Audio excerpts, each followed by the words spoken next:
ბორის ჭიაურელმა ცხოვრების უზარმაზარი ნაწილი გაატარა კონსერვატორიაში.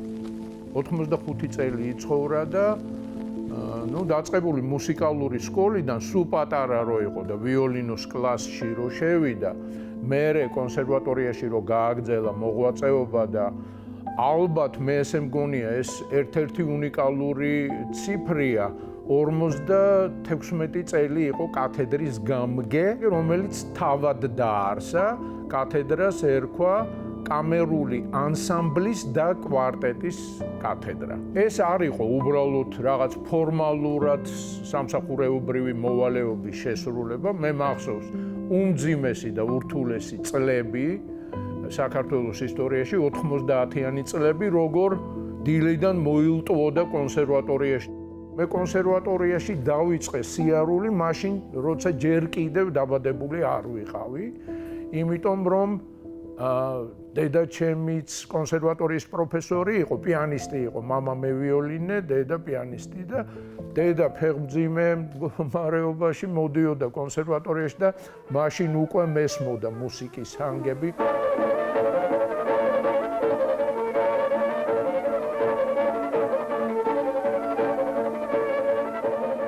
მიუხედავად ეს გარეგნული სიმკაცრისა, ძალიან კაი იუმორის გზნობა ჰქონდა და ძალიან კარგი ხუმრობა იყო, მით უმეტეს მეგობრებთან ძალიან შეხუმრებული იყო. დიდი სამეგობრო წრე ყავდა, ბატონ სულხანთან მეგობრობდა, ცინცაძესთან, ძალიან ახლო მეგობრები იყვნენ, ძალიან უყვარდა. არანაკლებ გენიალური ბატონი რეზო ლაღიძე, უზარმაზარი, მოდი ესე ვთქვათ, მელოდისტი, ქართული სრულია. ჩვენთან მოდიოდნენ ხშირად, ძალიან ხშირად იკრიბებოდნენ მეგობრები.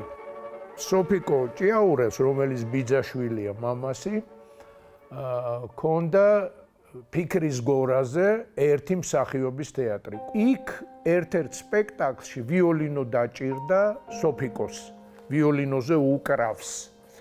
მამა მიუტანა ვიოლინე და ამ ასაკში ასწავლა დაკვრა და როგორც ნიჭიერი ადამიანი უცბად აითვისა სოფიკომ და სპექტაკლში მერე ეს გამოიყენა. მე არ დამოვიწყდება გამომეტყველება და აი დაღლილი მოდის და რაღაცა ნოტები შეიძინა, გამოუგზავნა ვიღაცამ, უბედნიერესი განცდა, რომ აი ეს განძი მთავარი რაღაცა. ეს ნოტები, როგორც უკვე აღვნიშნე, დიდი სიყვარულით შექმნილი და ძალიან აკურატული და მოწესრიგებული ადამიანი იყო, ყველაფერი დაახარისხა. თავის ბაინდერებში ჩაალაგა სისტემურად, არ ვიცი, ეპოქის მიხედვით, ალფავიტის მიხედვით, გვარების მიხედვით, ცხადია მუსიკალური მიმდინარეობების მიხედვით, ანუ სპეციალური კატალოგი გააკეთა და ამას ყველაფერს თავი მოუყარა. ეს ჩვენთან ინახებოდა. ჩვენთან სპეციალური კარადები გვაქვს და ამ კარადებში ადგილი ჰქონდა მიჩენილი. ახლა უკვე გადაეცემა კონსერვატორიას. ეს არის ის სივრცე, სადაც გაატარა მამამ მთელი ცხოვრება პრაქტიკულად. ბორის ჭიაურელის სახელობის ოთახია. ბორის ჭიაურელის სახელობის კლასია, უფრო სწორედ, აი პორტრეტი მამასი. ეს ჩარჩო არის უძველესი ჩარჩო, სადაც იყო პედაგოგის, მოსკოველი პედაგოგის იყო, გუზიკოვი იყო ესეთი. რუსი ებრაული წარმოშობის ადამიანი, რომელმაც ამეცადინა დიდხანს ეს კვარტეტი, რომელმაც ძალიან ბევრი რამ შესძინა ამ კვარტეტს და მერე გააგრძელა მამამ ღირსეულად ეს საქმე. აქ ხდებოდა აი მთავარი რაღაცეები ამ 60 წლის და მეტი წლის განმავლობაში. აქ უფრო მეტი დრო და დღე გაატარა ვიდრე სახლში. კონსერვატორიაში მუშაობდი სრულიად სხვა საქმიანობით ვიყავი და სხვა კათედრაზე ვიყავი დატვირთული. და ერთხელაც შემხვდა მაშინ ასე მიმართავდნენ ხოლმე რატომღაც ბარის ივანიჩი და არა ბატონო ბორის.